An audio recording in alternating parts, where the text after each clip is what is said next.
예수님은 그 설명하실 때 비유로 많이 말씀하셨어요. 비유로 말씀하시는 이유가 뭐죠?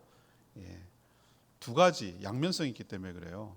하나는 잘 알아듣게 하려는 거고, 또 역설적으로 거꾸로 알아들으면 안 되는 사람 못 알아듣게 하려고 무슨 비밀 코드를 신겨놓은 것처럼 그렇게 양면성을 가지고 이야기를 했어요. 오늘 마가복음 4장 전체는 하나님 나라에 대한 이야기를 하다가 이 비유가 나온 거예요. 여러분 이 비유 모르는 분 없죠? 신앙생활하고 성경 읽고 그런 사람들은 한 번쯤은 다 들어본 비유가 이 비유예요. 근데 어떻게 보느냐에 따라서 정말 다르게 해석이 돼요. 이 비유의 타이틀이 뭐겠어요, 여러분? 씨 뿌리는 자의 비유입니까? 네 가지 밭의 비유입니까? 두 가지를 다 해당될 수 있어요. 그래서 오늘 이 비유가 의미하는 진짜 의도가 뭔가라는 것을 깨닫고 여러분들은 어떻게 살아야 될지 하나님의 음성을 듣고 은혜를 받게 되기를 바랍니다. 첫 번째 여러분에게 도전하고 싶은 말은요. 이 이야기가 하고 싶은 얘기는 결실은 내 삶의 결실은 씨가 아니라 밭에 달렸다. 다시 얘기할까요? 내 삶의 결실은 하나님의 말씀에 문제가 없어요. 내가 어떻게 수용하는지 내 마음 상태에 달려있다 그 뜻이에요. 이게 일반적으로 이 비유를 해석하는 방법이죠. 씨는 당연히 하나님 말씀이에요. 말씀이라고 오늘 예수님이 직접적으로 얘기했고요. 밭은 씨를 받는 사람의 마음 상태를 말하는 거죠. 근데 씨에게 문제가 없어요. 우리처럼 생각하면 안 돼요. 이거 뭐 잘 자라지 않고 그러면 이거 씨에 문제가 있는 거 아니야? 이거 종자상 잘못 만난 거 아니야? 이렇게 생각하는데 여기서 비유가 의도하는 바는 뭐냐면은 씨는 상수예요. 변하지 않는 고정값이에요. 항상 퀄리티, 질이 유지가 돼요. 똑같아요.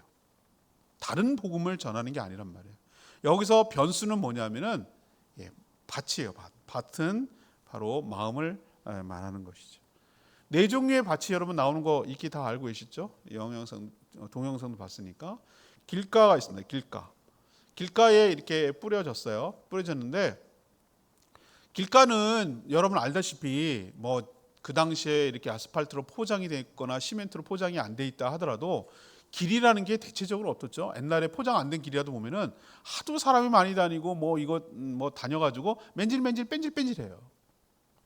그래서 거기다 뿌려봤자 다 노출되고 땅속으로 스며들지 못하는 그런 상태가 길가인 거죠. 그래서 농사를 짓는 사람들 어떻게 합니까? 그건 우리 다 알아요. 농사를 짓든 안 짓든 그건 다 알고 있는데 이번 겨울이 지나고 이제 봄에 농사를 지려고 뭐든지 간에 상관없어요. 씨를 뿌릴 때 뭐부터 하죠? 딱딱하고 굳어졌던 밭이나 논을 갈아 엎는 것부터 시작하는 거예요. 쟁기질을 하거나 해가지고 뒤집어 엎어요. 속에 있는 걸 뒤집어 엎어서 섞어버려요. 왜 그렇죠? 딱딱한 상태로는 씨앗을 받아들일 수 없고 농사가 안 되기 때문에 갈아 엎는 것부터 시작하는 거예요. 그런 대로 놔두면 이건 누구 밥이 되냐면은 새의 밥이 돼요. 예수님이 새가 뭐라고 지칭을 했냐면 비유를 했냐면은 사탄이라고 그랬어요. 사탄이 낼름 와가지고 듣기는 들어도 싹 가져가 버리기 때문에 안 들은 것처럼 똑같아요. 안 들은 것과 똑같이 만들어 버리는 그런 사람을 그런 밭을 길가 같은 밭이다라고 말하고 있어요. 근데 예수님이 해석하는 그 해설서에 보면은 이렇게 얘기해요. 말씀을 듣기는 들어요. 근데 그 말씀을 깨닫지 못할 때, 그것을 수용하지 못할 때, 그것을 알아듣지 못할 때 이런 현상이 일어난다라고 말하고 있습니다. 말씀을 빼앗긴다고 그랬어요, 사단에게. 여러분도 뭐 여러 가지 음식이나 영양제 같은 거 먹으면은 먹는 것도 중요해요. 안으로 들어가는 게 중요하지만 더 중요한 게 뭡니까? 흡수율이에요. 흡수율. 어떤 사람은 똑같은 거 먹고도 다 배설해가지고 안 먹는 거랑 똑같은 사람들 많이 있어요. 그러면 뭐 아무 소용 없는 거죠. 맨날 먹기는 먹어도 내게 되지 못하고 효능이 안 나타나면 그건 소용 없는 거죠. 말씀도 마찬가지입니다. 제가 목회를 오랫동안 하고 설교를 수없이 했는데 저는 어떻게 보냐면은 말씀을 듣는 태도를 잘 봐요. 그 태도를 보면 알아요. 저분이 믿음이 자라겠구나, 저분이 결실이 있겠구나, 저분이 변화가 있겠구나라는 것을 수용하는 태도를 보면 안 되니까요. 그것도 못하고 어떻게 목회를 하겠어요. 흡수율이 중요해요. 근데 어떤 분은 정말로 무슨 방패를 들고 말씀을 듣는 것 같은 거 있어요. 듣기만 들으면 그냥 탁탁 쳐내요. 그냥 방패처럼 원더우먼 하는 원더우먼 다 쳐내버려요. 다 쳐내요. 안 듣는 거랑 똑같아요. 안 듣는 거랑 똑같아요. 근데 쫙 빨아들이는 거 있어요. 스폰지처럼 쫙 빨아들이는 사람은 영락 없어요. 시간이 지나면 지날수록 그 믿음이 점점 자라나는 것을 저는 경험적으로 알기 때문에 이 말이 무슨 뜻인지 알아요. 어떻게 하나 보자. 오늘 무슨 얘기할까? 어떻게 재밌는 타이밍이 언젠가? 뭐 이런 식으로 말씀을 평가하고 나를 귀를 즐겁게 해주나 뭐 이런 식으로 하는 분들이 대체적으로 말씀을 안 듣는 거예요. 그냥 말씀을 말씀대로 듣지 않고 자기에게 유익한 것만 취사 선택하려고 하는 거죠. 여러분들은 길과 같은 마음이 안 되기를 바랍니다. 마음을 열리기를 바라고요. 말씀을 흡수할 수 있도록 내 딱딱한 마음을 갈아엎어달라고 성령님께 간구하고 말씀을 들으셔서 많은 풍성한 결실이 있게 되기를 바랍니다. 두 번째 밭은 뭐예요? 여러분이 잘 아는 돌짝밭, 돌밭이에요. 돌밭. 예, 돌밭. 제주도는 돌이 많아서 제가 텃밭 하다가 아주 그냥 학을 떼어버렸는데 돌곤란에다가 정신이 없어요. 얼마나 돌이 많은지. 와. 그래서 돌에 심기를 씌워야죠. 뭐 심을 데가 없으니까. 그래서 심는데 돌밭은 특징이 뭐라고 그랬습니까? 싹은 나요. 길가는 아예 싹도 안 나요. 싹도 안 나요. 시작도 안 해요. 안미인 거랑 똑같다니까요. 돌밭은 싹은 나요. 싹은 나는데 뿌리를 내리기가 너무너무 힘든 거예요. 뿌리를 내려야 어떻게 합니까? 식물이 흡수를 하죠. 물도 흡수하고 영양분도 흡수해가지고 자라날 수 있잖아요. 근데 뿌리 자체를 못 내려. 붕 떠 있는 거예요. 얕게 돼 있는 거예요. 그런 상태에 있으면 어떡합니까? 오늘 예수님 표현에 의하면은 환난이나 박해나 핍박이나 어려움이 오면 어떻게 되죠? 딱 넘어지는 거예요. 다시 말해서 힘들고 어려운 신앙생활하다가 힘들고 어려운 일이 오면은 어떻게 합니까? 뿌리가 없으니까, 뿌리를 깊게 못 내렸으니까 그게 그냥 쉽게 그냥 떨어져 나가고 신앙을 포기하는 경우를 엄청 많이 봤어요. 제가 제주도를 많이 투어도 하고 그리고 설명도 하는데 곶자월이라고 있어요. 곶자월. 여러분 막 화산이 터져가지고 막 돌이 막 툭툭툭 떨어져가지고 그래서 아무것도 못해요. 옛날부터 거기 뭐 농사도 못 짓고 목축도 못하고 아무것도 못하는 그런 곳을 곶자월이라고 해요. 근데 지금 생각하니까 제주도의 보물. 거기서 다 비를 흡수하고 우리가 먹는 삼다수가 거기서 나오는 거고 지하수가 그렇게 형성되고 허파처럼 좋은 공기를 많이 배출하고 얼마나 귀한지 몰라요. 근데 곶자월에도 보면은 나무와 식물들이 있어요. 처음에는 그렇지 않았겠지만 그 안에도 정말 생명력이 얼마나 강한지 그들 나무를 보면 알아요. 나무들이 어떻게 하는 줄 아십니까? 거기는 돌이기 때문에 돌이 막 쌓이는 곳이기 때문에 깊게 뿌리 내려가기가 정말 어려운 곳이에요. 근데 나무들이 살려고 어떻게 하는 줄 아세요? 그냥 바위를 자기가 막 감싸요. 감싸가지고 안 넘어지려고 그렇게 끈덕지게 하고 깊게 못 내려가니까 넓게 뿌리라도 넓게 해가지고 살아남으려고 얼마나 그 노력하는지 그게 막 대단하기도 하고 안쓰럽기도 하고 막 그 나무가 하는 거 보고 저 놀랐어요. 그리고 자기들끼리 서로 막 붙들어요. 뿌리가 엉켜가지고 서로 뿌리가 엉켜가지고 안 넘어지게 하려고 방법을 쓰는 걸 봤어요. 그렇게 해서 살아남더라고. 그래서 그 곶자월에 그 나무 군락지가 형성된 거예요. 자, 우리에게 그 뿌리를 내리게 하는 건 뭘까요? 신앙의 뿌리를 내리는 거. 말씀의 뿌리를 내려야 돼요. 말씀에 계속해서 흡수하고 공급받아야 돼요. 기도를 통해서 하나님과의 관계가 더 깊어져야 되는 것이에요. 또 하나는 교회 공동체를 통해서 우리 성도들과 서로 깊은 관계 얽히고 설키고 나쁜 뜻으로 얽히고 설킨 게 아니라 서로 붙들어주고 이렇게 해가지고 그래야 휘청휘청거려도 이 사람이 불어주고 이 사람이 휘청휘청하면 내가 붙들어주고 이런 식으로 해가지고 서로 이렇게 뿌리가 깊게 연결되어 있어야 우리가 신앙이 흔들리지 않고 어려움이 오고 힘든 일이 와도 넘어지지 않고 신앙생활을 유지할 수가 있는 거예요. 근데 그게 안 되는 사람, 말씀이 뿌리가 없어가지고 공급받지 못하는 사람. 그래서 저희 교회는 엄청 말씀 통독도 강조하고 QTR하고 강조하고 그렇게 하잖아요. 이제 좀 있으면 또 광고 나갔습니다만 기도 훈련도 하고 그래서 뿌리를 놓고 그리고 교회 공동체성 목장을 통해서 얼마나 강조를 많이 합니까? 그 왜 그러냐? 신앙의 뿌리가 깊이 내려가야 힘들고 어려운 일이 생겨도 안 넘어지기 때문에 그러는 거예요. 근데 뿌리가 없는 사람 영락 없어요. 신앙생활 시작하면은 여러분 좋은 일만 있다고 생각하지 마세요. 여러분 그거 정말 거의 사기에 가까운 말이에요. 오히려 더 어려움이 많아요. 더 어려움이 많다고. 여러분 제가 늘상 비유하는 거 살아있는 물고기 연어 있잖아요. 연어 같은 거 그거 물고기는 알을 낳기 위해서 역류 물살을 거꾸로 이렇게 올라간다고요.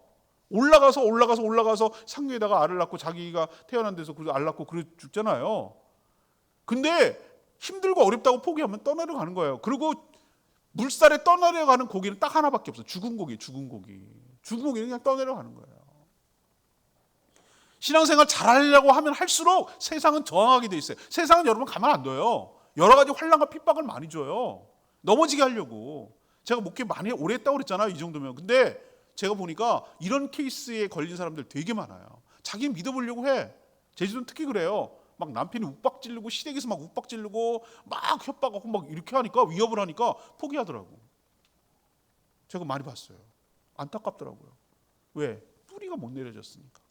뿌리가 내릴 때까지 나 가만 안 두는 거예요.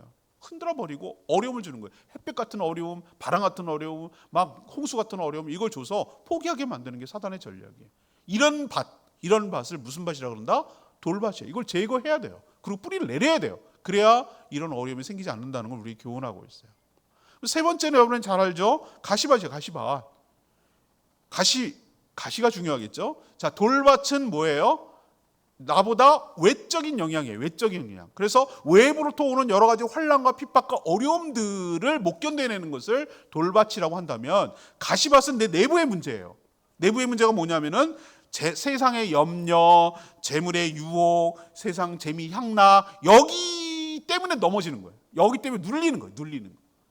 더 잘 노후 대책을 준비하고 더 잘 먹고 잘 살고 더 큰 집, 더 좋은 차, 더 별장 놀아갖고 뭐 이렇게 하고 나중에 걱정 없이 살고 은퇴 딱 아주 쿨하게 해가지고 난 세계 여행하면 돌아다니면서 뭐 이런 생각. 남들은 뭐 어쨌다 저쨌다 비교하고. 그래서 더 많이 조금만 더 이렇게 세상의 여러 가지 재물의 유혹, 향락, 염려 이런 것 때문에 신앙이 뭐예요? 자라지 못하고 눌리는 거예요. 가시처럼 이렇게 찔리는 거예요. 누르는 거예요. 누구 탓할 거 없어요. 자기 욕심, 자기 문제라고. 이 얘기는 전부 다 공통점이 하나 있다면 뭡니까? 전부 다 뭐의 문제예요? 씨의 문제가 아니에요. 말씀의 문제가 아니라 말씀을 받는 내 마음의 문제라고. 마음 때문에 결정난다는 거예요. 그럼 그런 밭만 있냐? 그렇지 않아요. 오늘 네 번째 비유가 뭐예요? 옥토, 좋은 밭이에요. 좋은 밭. 좋은 밭은 착하고 좋은 마음이라고 옥토를 그렇게 설명하고 있어요. 옥토는 뭐라고 이렇게 합니까? 세 가지 단어를 쓰는데요. 말씀을 듣고, 말씀을 지키고, 인내하고 이 세 가지예요. 말씀을 듣지 않으면 시작도 안 돼요. 좋은 밭이 되기 위해서. 그래서 여러분이 주일날마다 아침 기도회마다 말씀을 들어야 믿음이 생길 줄로 압니다. 듣지 않으면 뭐 천하장사 없어요. 그래서 믿음은 들으면서 난다고 하는 이유가 여기 있는 거예요. 말씀을 일단 들어야 돼. 듣지 않으면 1단계가 안 돼. 그러면 듣는 걸로 끝나는 게 아니라 어떻게 해? 지킨다는 얘기는 뭐예요? 그 말씀을 내 아이에게 적용한다는 얘기. 적용한다. 품는 거예요. 흙 속으로 씨앗이 들어가는 걸 말하는 거예요. 이 단계가 있어야 되는 거예요. 그 다음에 인내해야 된다. 인내하는 건 참는 걸 말하는 거잖아요. 여러분 씨 심고 나서 그 다음날 결실하나요? 아니요. 얼마나 많은 세월을 보내야 되는데요. 우리 1년 농사를 생각해보면 뭐예요? 봄에 씨앗을 뿌리고 그러면 씨앗을 자라고 수많은 어려움과 환난과 막 있고 그 다음에 막 햇볕도 통과해야 되고 홍수도 통과해야 되고 뭐 장마도 통과해야 되고 뭐 태풍도 통과해야 되고 다 통과해가고 그 참고 견디며 대추라는 시 여러분 아시잖아요. 그 한나라의 대추가 열리기서 얼마나 많은 고난이 있어야 되는지 그걸 상징하는 그 대추라는 유명한 시 있잖아요. 그걸 다 통과해야 돼요. 다 통과하고 인내하고 나서야 가을에 어떤 결실과 열매가 나오는 거예요. 이게 좋은 밭이에요. 듣고 지키고 인내해요. 근데 몇 배? 30, 60, 100배의 풍성한 결실이 나타나는 줄로 믿습니다. 이게 좋은 밭이에요. 여러분이 좋은 밭이 되기를 원합니다. 여러분의 삶에 풍성하고 풍족한 결실이 많이 맺히는 축복이 여러분 삶 가운데 있게 되기를 원합니다. 그러기 위해서는 길가 같은 밭, 돌짝밭, 가시밭 뭐가 문제인지 제거해야 돼요. 말씀을 듣고 지키고 인내하는 저와 여러분 되기를 소망합니다. 이게 첫 번째 비유를 해석하는 방법이에요. 대부분 이렇게 설교하고 끝이에요. 전 그렇지 않은 거 아시죠? 또 다른 시각에서 이번 두 번째 보겠어요. 이게 아까 말씀드렸죠? 어떻게 이 비유를 타이틀을 붙이느냐 사람마다 달라요. 지금 방금 제가 첫 번째로 설명한 것은 4가지 밭의 비유라고 표현해요. 밭이 4개니까 4가지 밭을 비유하는 거라고 설명하는데 아니요. 이 비유는 그렇게 부르면 안 되고 씨 뿌리는 자의 비유예요. 씨 뿌리는 자의 비유. 완전히 다른 시각에서 여러분 말씀드릴게요. 자, 쉽게 알아들으려고 비유를 설명한다고 했죠? 근데 쉽게 알아듣기 위해서는 그 당시에 살아가는 사람들이 일상에서 충분히 실제 일어나는 주변에서 보고 자주 보고 하는 것 같고 설명을 해야 되는 거예요. 그럼 예수님이 이 비유를 했다는 얘기는 당시에 어떻게 농사를 지었는지를 짐작할 수 있어요. 우리와 예수님 당시의 농사법을 똑같다고 생각하면 안 돼요. 환경이 많이 다르겠죠. 여러분 우리는 어떻게 하죠? 여러분 벼 농사 지을 때 어떻게 하는 거예요? 어떻게 합니까? 처음에 비닐하우스 같은 데서 벽시 쌀이 아니고 얘들은 쌀이라고 생각할 수도 있겠는데 예, 그 껍데기까지 다 있는 벼라는 걸 얘네들이 봤을까? 얘네들이 할까 모르겠는데 하여튼 벼를 갖다가 하고 그것을 쭉정이를 다 하기 위해서 소독을 하기도 하고 띄웁니다. 쭉정이 다 버리기 위해서. 그리고 그 골라갖고 어떻게 하면 비닐하우스인데 모판이라고 하는 거기다가 촘촘하게 뿌리면 이렇게 싹이 잔디처럼 나옵니다. 그걸 갖다가 그대로 심지 않습니다. 어떻게 하죠? 때가 되면 질컹질컹하게 물 만들어 놓고 해가지고 딱 점을 갖다가 이렇게 줄로 해가지고 여기다 포인트를 심으라고 하죠. 이렇게 일부만 꽂습니다. 그걸 모내기라고 합니다. 그걸 어떻게 알았을까? 왜 그렇게 할까? 여러분 왜 그렇게 한다고 생각하세요? 그래야 생산성이 높기 때문에 그래요. 우리 생각에 촘촘하게 많이 가득 심으면 더 많이 날 것 같죠? 논에다가 쫙 잔디처럼 많이 심으면 더 많이 나잖아. 잔뜩 심었으니까. 그렇게 해봤겠죠. 비교를 했겠죠. 근데 그거보다 이렇게 모내기 듬성듬성하고 공간을 주는 것이 오히려 영양을 몰아주는 것이 훨씬 더 결실이 있더라라는 것을 안 거예요. 이런 농사 기법이 나중에 나온 거예요. 처음부터 그런 게 아니었어요. 옛날에는 그런 게 어딨어. 그냥 자연스럽게 난 걸 채집하는 거였죠. 농사라는 것은 뭐예요? 자기가 인위적으로 해서 얻는 거잖아요. 그냥 채집이 아니잖아요. 이미 자연스럽게 난 걸 얻는 게 아니잖아요. 농사잖아요. 근데 당시 이스라엘 백성들이 가나안 땅을 차지했을 때 팔레스타인, 블레셋은 평야지대에 딱 차지하고 있었어요. 지중해. 그들은 어디를 주로 차지할 수밖에 없냐면은 산악지대, 산중턱 이런 데 차지할 수밖에 없어요. 그래서 전쟁할 때 보면은 그 가나안 부족하고 싸울 때 보면은 저 이스라엘 족속들은 산에 사는 족속들이라고 그랬어요. 산에 사는 족속. 완전히 뭐 에베레스트 그런 산은 아니겠지만 구릉처럼 이런 언덕처럼 이런 곳이에요. 완전한 평야는 아니란 얘기예요. 그러니 당연히 거기에 돌도 있고 뭐 여러 가지 많이 있었겠죠. 그런 상황에서 씨를 뿌리는 거예요. 뿌리는 거예요. 그럴 수밖에 없어요. 온전한 옥토와 온전한 다 땅을 조성해가지고 할 수가 없는 상황이기 때문에 무작위로 뿌리는 거예요. 무작위로 뿌린다는 것을 어떻게 할 수 있냐면 보세요.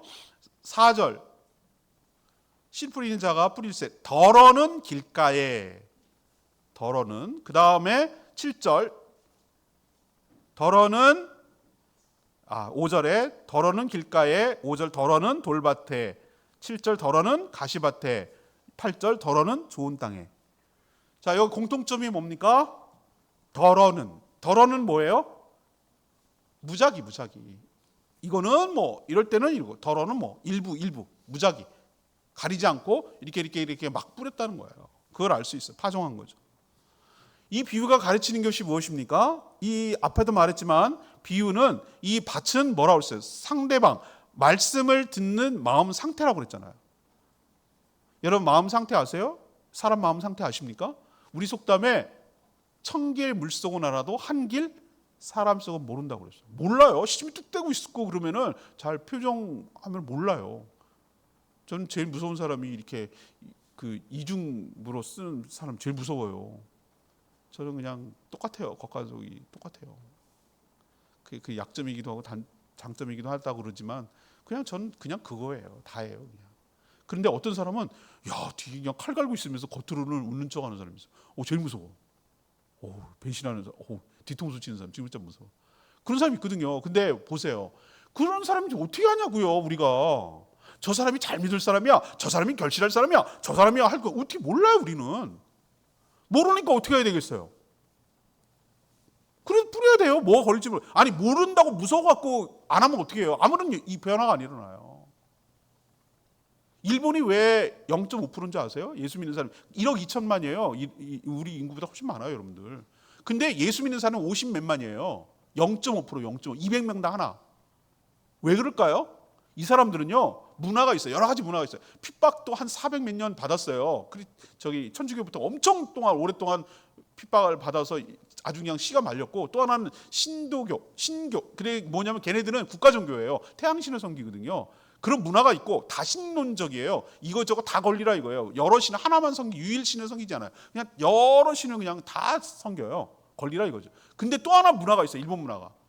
남한테 뭔가를 전했을 때 거절당하는 거절하는 것을 아주 힘들어해요. 무엇을 거절했을 때 나를 거절한 것처럼 여기고요. 내가 저 사람을 거절했을 때 저 사람이 거절해버리면 내가 굉장히 무안할 뿐만 아니라 내가 받는 입장에서는 거절하면 상대방이 되게 무안할까 봐 거절하지 못하는 게 남아있어요, 문화가. 그러니까 서로 그런 부담을 끌어안고 있으니까 복음을 전하는 것도 받는 것도 힘들어하는 거예요. 그러니까 전하지 않는 거예요, 복음을. 그러다 보니까 씨를 뿌리지 않으니까 결실이 아무것도 안 나타나는 거죠. 근데 그러면 무슨 일이 일어나겠냐고요. 아무런 결실이 없어요. 그렇지만 오늘 이 말씀이 얘기한다는 건 뭐죠? 복음 전한다고, 다시 말해서 씨를 뿌린다고 다 믿냐고요? 다 안 믿어요. 그랬으면 얼마나 좋겠어요. 다 안 믿어요. 대부분 믿는 경우보다는 안 믿는 경우가 훨씬 더 퍼센테이지로 많아요. 얼마나 많아요. 평균 제가 말씀드렸죠. 생명의 상할 때. 평균 한 사람이 예수 그리스도를 믿을 때까지 복음을 몇 번 들어야 되냐면 32번 들어야 돼요. 32번. 평균 32번.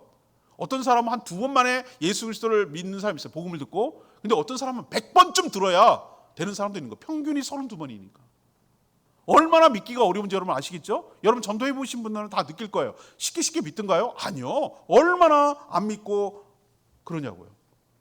근데 저 사람이 믿을 사람인지 안 믿는 사람 우리가 근데 어떻게 하냐고. 한 번 갖고 안 돼요. 몰라요. 평균이 그렇다는 얘기니까 저 사람의 마음 상태가 돌인지 무슨 가시밭인지 길가인지 좋은 맛인지 몰라요. 우리는. 모르잖아요. 우리는. 저게 어떤 결과를 초래할지 농부가 씨 뿌리는 사람이 모르듯이 우리가 저 상대방이 어떤 마음 상태고 어떤 결과가 나올지 우리는 몰라요. 그러면 어떻게 해야 돼? 일단 뭐 해야 됩니까? 일단 뿌려야지. 일단 말씀을 복음을 전해야죠. 물론 뿌렸다고 해서 엄청난 결실이 있는 것은 아니고 거부하는 사람도 있고 중도 탈락하는 사람도 있어요. 근데 실망할 필요가 없어요. 왜 실망할 필요가 없죠? 우리가 뿌린 사람들 중에 개 중에는 간혹이지만 간혹 좋은 밭도 있거든요. 그 밭을 딱 만나기만 하면 그동안에 낭비한 거 다 보상하고도 남거든요. 30, 60, 100이에요. 풍성한 결실이 나타나게 될 줄 압니다. 보통 씨 뿌릴 때 10배를 얻으면 한 개를 뿌려갖고 10배를 얻으면 풍년이라고 그래요. 풍년. 근데 오늘 비유에 30, 60 물론 이건 과장법이지만 30, 60 배육은 다 버리고 나도 남는 장사예요. 이걸 우리에게 왜 가르쳐 줄까요? 너희들 실망하지 마. 너 왜 씨를 낭비하고 그래? 예수님이 만약에 씨가 정말 아깝고 제한적이고 한정되어 있다면 씨 낭비하지 마라. 될 만한 사람들한테 잘 분별해갖고 씨를 뿌려. 이렇게 비유했을 거예요. 근데 그렇게 얘기 안 했어요. 씨 뿌린 거에 대해서 왜 그 씨를 낭비하고 그래? 이렇게 예수님 말한 적이 한 번도 없어요. 여기는. 그게 포인트가 아니에요. 씨는 얼마든지 줄게. 씨를 뿌려. 어디다 뿌려요? 몰라 나도. 어떻게 될지 모르지만 믿음을 갖고 간혹 좋은 맛을 만날 수도 있으니까 뿌려. 여기도 뿌리고 여기도 복음을 전해라. 말씀을 전해라. 전도해라. 모르지만은 있잖냐. 너한테 그런 것을 딱 만나게 될지 어떻게 하냐. 그러니까 믿음을 가지고 뭐 하라고요? 포기하지 말고 실망하지 말고 좌절하지 말고 계속 복음을 전하고 전도에 힘쓰라는 하나님의 말씀인 줄로 믿습니다. 옛날에는 전철이나 버스 같은데 잡상인들이 많이 들어왔어요. 요즘은 지하철을 그렇게 하면 신고하면 바로 잡아갑니다. 근데도 가끔 그걸 또 피해가지고 하는 사람도 있긴 있어요. 이번 지하철 보세요. 지하철 딱 타고 와가지고 여러분 옛날에 학교 다닐 때 그런 거 많이 했었잖아요. 여러분은 그런 경험 없으신가요? 저 서울 사람이에요. 서울 지하철 타고 다녔어요. 그런데 다 보면은 쫙 사람들이 앉아 있으면은 막 딱 들어가지고 이 뭐 제품이 뭐 꼭 레파토리가 너무 비슷해. 어쩜 그렇게 똑같냐? 이게 수출을 하는데 수출끼리 말켜가지고 머리가 저렴하게 여러분을 하고 있는데 딱 돈을 갖다가 1,250원 이렇게 안 돼요. 어떻게 잔돈 하겠냐고. 아주 가볍게 할 수 있는 2,000원, 3,000원, 5,000원, 10,000원 이렇게 딱딱 떨어지게 해야 돼. 이 사람들이 얼마나 많이 연구를 했겠냐고. 뭐 5만 가지 팔아요. 이것도 팔고 저것도 팔고 막 팔아요. 그냥 일단 다 깔아놔. 쫙 무릎에다 깔아놔. 쫙 깔아놓고 딱 보고 해야 한단 말이에요. 그리고 막 설명을 딱 해가지고 했는데 쫙 보니까 제가 탄 칸에는 사는 사람, 저도 그런 건 잘 안 사거든요. 여러 번 한 번 샀다가 하면 몇 번 실망스러워가지고 안 사는데 지금 생각하니까 좀 사줄 걸 그랬나 그런 생각도 돈도 없고 그래서 쫙 해가지고 안 팔린 거예요. 안 팔렸어요? 여러분 얼마나 실망스러워. 그렇게 막 목 떠들고 막 흔들리는데 막 남 시선을 의식하면서 내가 이렇게까지 돈을 벌어먹고 살아야 되나 뭐 이런 여러 가지 생각이 있을 때 자기도 용기를 내가지고 그렇게 했는데 안 팔렸어. 하나도 그 칸에 안 팔렸어. 여러분 어떤 마음이 들까요? 진짜 먹고 살기 힘들다. 진짜 너무하네. 좀 하나 팔아주지. 막 이런 괜히 팔아줘야 될 의무는 없지만 그런 마음이 막 들지 않겠어요, 여러분들? 화도 나고 뭐 진짜 있는 사람이 더하네. 막 그러고 내가 오죽하면 이렇게 하겠어. 이런 마음이 들 수도 있잖아요. 근데 그 사람이 한 말이 굉장히 중요하다고요. 그 사람이 말하는 게 은혜가 되더란 말이야. 여러분 제가 실망할 것 같습니다. 웃으면서 실망할 것 같습니까? 괜찮습니다. 다음 칸이 있습니다. 그리고 다음 칸 가는 거예요. 이야, 저 사람 태도, 저 사람 되겠다. 저 사람은 되겠다라고 싶더라고. 다음 칸에 가서 그러면 또 다음 칸이 있습니다. 이번 열차는 한두 개밖에 못 건져서 다음 열차가 있습니다. 이런 태도로 사는 거예요. 여러분, 자기가 먹고 살기 위해서 물건을 파는 사람도 이런 태도로 산다고요. 생명을 구하고 복음을 전하는 사람, 우리가 전도자 입장에서 어떤 태도를 취해야 될까요? 한 번 했다고 낭망하고 한 번 했다고 좌절하고 한 번 했다고 포기하고 이러면 되겠습니까? 실패 엄청 많습니다. 오늘 얘기했잖아요. 실패한다고요. 중도 포기하는 사람도 많고 되게 드롭되는 사람 많아요. 걱정 마세요. 하나 건지면 돼요. 하나 만나면 돼요. 하나 딱 옥토 만나면 된다고. 그러니까 여러분 끝까지 포기하지 마시고 계속해서 옥토를 만날 수 있는 가능성이 우리가 있으니까 모르니까 계속해서 복음을 전파하는 저와 여러분 되기를 소망합니다. 여기까지가 두 번째 의도예요. 마지막 세 번째가 히든카드예요. 이 얘기는 잘 안 할 수도 있어요. 세 번째는 뭐냐? 깨닫는 은혜를 주신 자가 복받은 자라고요. 무슨 얘기냐? 제자들이 이런 얘기를 했는데 못 알아들었어요. 못 알아들었어요. 이 비유가 무슨 말 하는지 못 알아들어갖고 오늘 10절 보세요. 10절 뭐라고 했냐면 예수께서 홀로 계실 때에 함께한 사람들이 12제자와 더불어 그 비유에 대해서 뭐 했다고요? 물었다고 그랬어요. 물었어요. 여러분 모르면 물으셔야 됩니다. 모르면 물어보셔야지 당연히요. 물었어요. 근데 물으니까 예수님이 34절 보세요. 34절 33절에는 많은 비유로 그들이 알아들을 수 있는 대로 말씀을 했는데 그래도 못 알아듣는 사람들은 34절 보면은 혼자 계실 때에 그 제자들에게 어떻게 했다고요? 모든 것을 해석해 줬다고요. 비유해 주고 뭐 해 주고 해석해 주고. 그런데 다 해석해 주는 게 아니었어요. 홀로 계실 때 제자들에게 했어요. 근데 해석 안 해준 사람이 있어요. 11절 보세요. 이르시되 하나님의 나라의 비밀은 너에게는 주었는데 너에게는 줬다는 거예요. 근데 외인에게는 모든 것을 다 뭐 했다고요? 비유로 해서 못 알아듣는 거예요. 해석이 없으면 못 알아들어. 너희는 해석을 해주는데 외인은 여기서 아웃사이더가 아니라 하나님의 비밀을 준지 않은 사람. 12절에 나와요. 그런 사람들은 듣기는 들어도 보긴 보라도 듣기는 들어도 깨닫지 못하고 그렇게 하는 이유가 뭐냐면 돌이켜서 죄사함을 얻지 못하게 하려 함이라. 무슨 얘기냐면 구원을 얻지 못하게 하려고 하는 거예요. 예수님 다 구원 얻게 하려는 거 아니에요? 아니에요 여러분.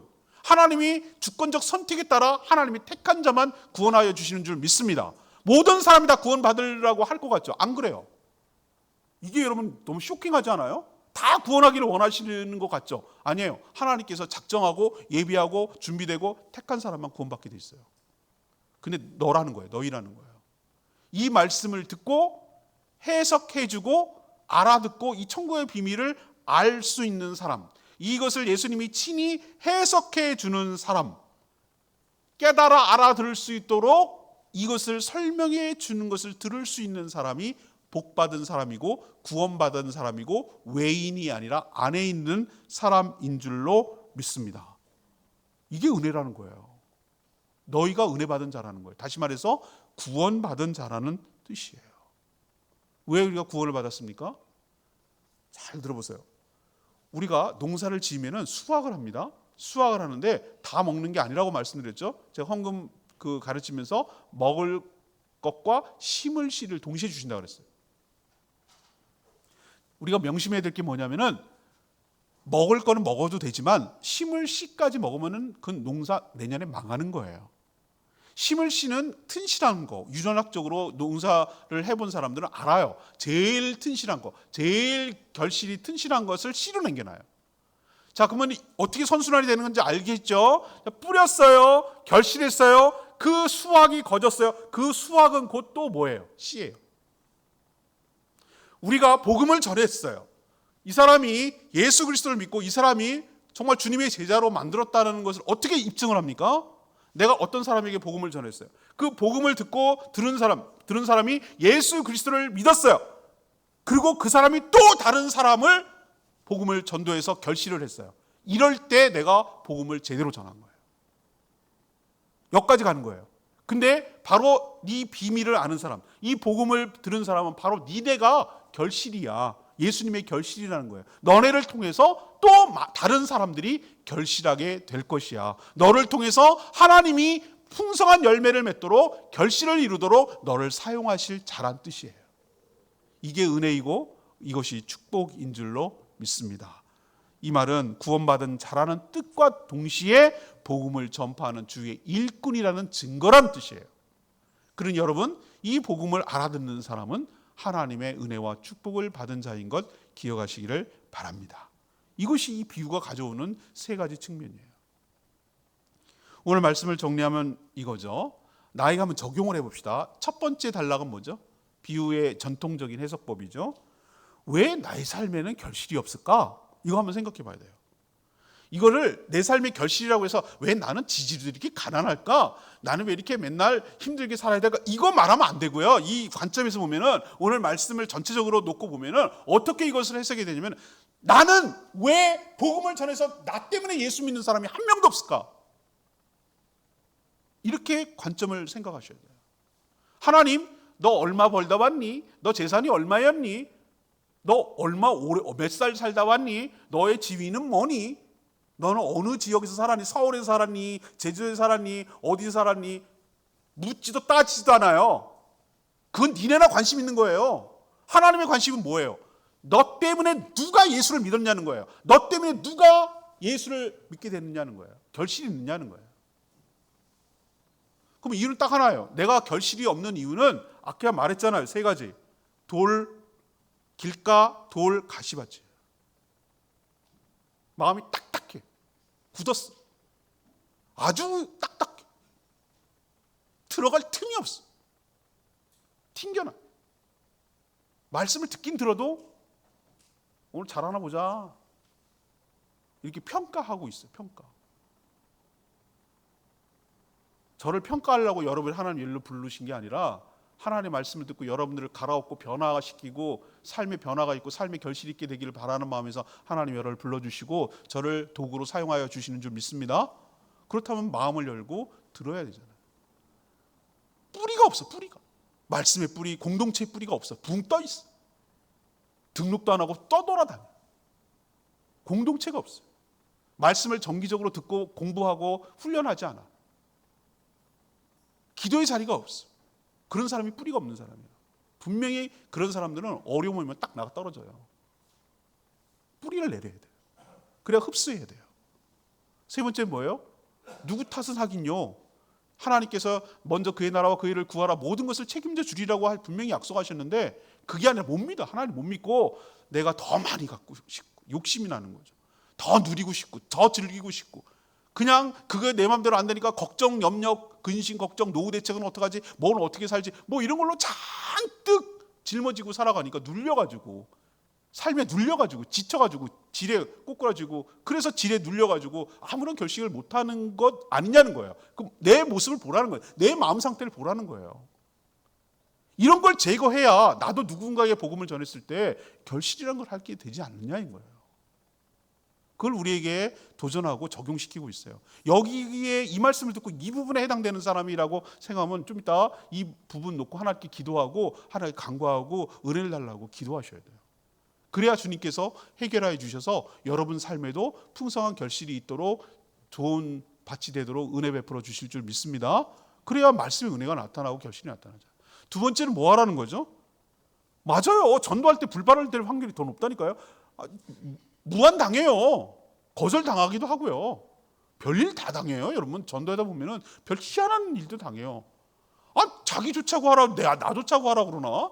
자기 구원받고 행복하게 잘 살라고, 자유와 해방을 누리고 살으라고 얘기를 해도 마치 내가 무슨 외판원처럼, 내가 보험하는 사람처럼 나를 그렇게 대할 때가 얼마나 많은지 몰라요. 여러분 그런 거 경험 안 하셨어요? 그렇지만 낭망하지 마시라고요. 다 그런 밭만 있는 거 아니고 좋은 밭 하나만 딱 걸리라 이거예요. 그러면은 내가 그동안 고생하고 다 실패하고 다 했던 거 다 보상하고도 남아. 10배만 해도 대박인데 30, 60, 100배라니까요. 100배. 그런 밭 만날 수 있으니, 한 방이 있으니 낭망하지 말고 계속해서 복음을 전하는 저와 여러분 되기를 소망합니다. 마지막에는 뭐예요? 말씀을 깨닫고 전하는 자라면 이미 축복받은 자라는 겁니다. 이미 구원받은 자라는 뜻이고요. 또는 사명받은 자라는, 동시에 두 가지 양면성이 다 있어요. 구원받기도 하고, 아까 말했잖아요. 열매가 맺혀지면 그게 또 씨앗이라고. 내가 곧 구원받은 자라는 뜻이고요. 결실이 있으니까. 또 동시에 내가 또 다른 사람에게 복음을 전해야 될 사명자라는 뜻이에요. 이 사실을 모르면, 하나님께 물으면 친절하게 성령님께서 오늘 예수님이 가르쳐 주실 줄로 믿습니다. 여러분 삶에도 이러한 영혼의 결실, 영혼의 풍성한 전도의 열매가 살아생전에 기회가 있을 때 풍성하게 나타나게 돼서 주님 앞에 딱 섰을 때 너 뭐 하다 왔니? 너 때문에 예수 믿은 사람이 누구니? 라고 묻었을 때 쟤요. 저기도 있잖아요. 저 사람이요. 이렇게 얘기할 수 있는 저와 여러분 되기를 소망합니다. 오늘 말씀 붙들고 기도하기 전에 찬송가 496장